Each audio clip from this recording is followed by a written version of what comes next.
Shalom Dammit! This is Rabbi Sol Solomon with a Rabbinical Reflection for the week of January 26th, 2014. Old soldiers never die. They just, no, old soldiers do die. They die all the time. Just try looking for World War I veterans.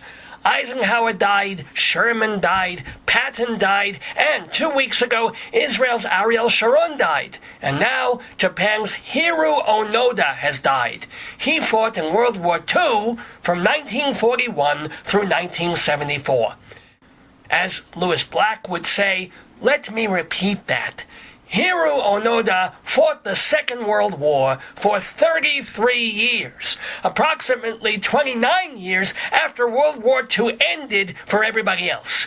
Yes, this is the guy they made fun of on Gilligan's Island. He's the crazy loon living in the jungle, so cut off from the world, no one's told him about color TV, liquid paper, hula hoops, or the end of armed military hostility between Eastern and Western civilization. Hey, it happens.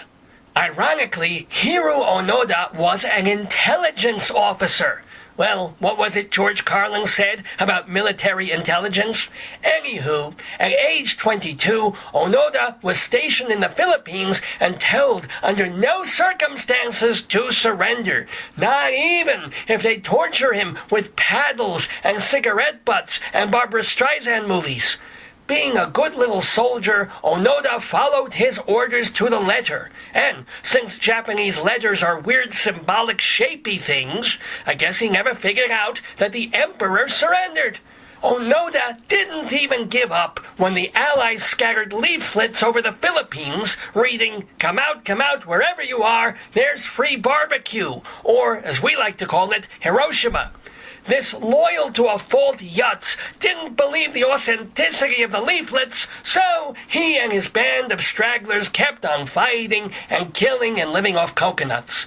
In 1974, a Japanese hippie, who apparently didn't realize that hippies were over in 1971, this hippie tourist visits the island, finds Onoda, and gives him the bad news that the land of the rising sun sank in 1945.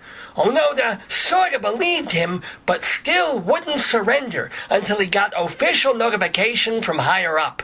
His old major had to fly to the island and officially relieve him of duty. I said duty. Even though he murdered people in the jungle, Onoda was pardoned by Philippine President Ferdinand Marcos. I guess he didn't want to be the pot calling the kettle black. And Mr. What Year Is This actually came home to Japan, something of a national hero. After all, that level of devotion and honor is pretty rare in people. Granted, that's because most people are sane, but still. Hiroo Onoda actually didn't like all the attention, even the adulation, possibly because the more people inquired into his activities during his 3 decades on Lubang Island, the more skeletons were dug up. Literal ones. Onoda started spending half the year in Brazil, presumably because he liked to be surrounded by sexy women, jacaranda trees, and fellow war criminals.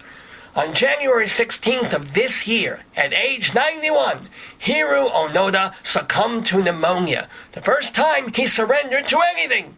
Well, that's arguable. He was married, after all, and while there is something to admire about his willingness to sacrifice everything for his country, including common sense, let's not make too much of this loser.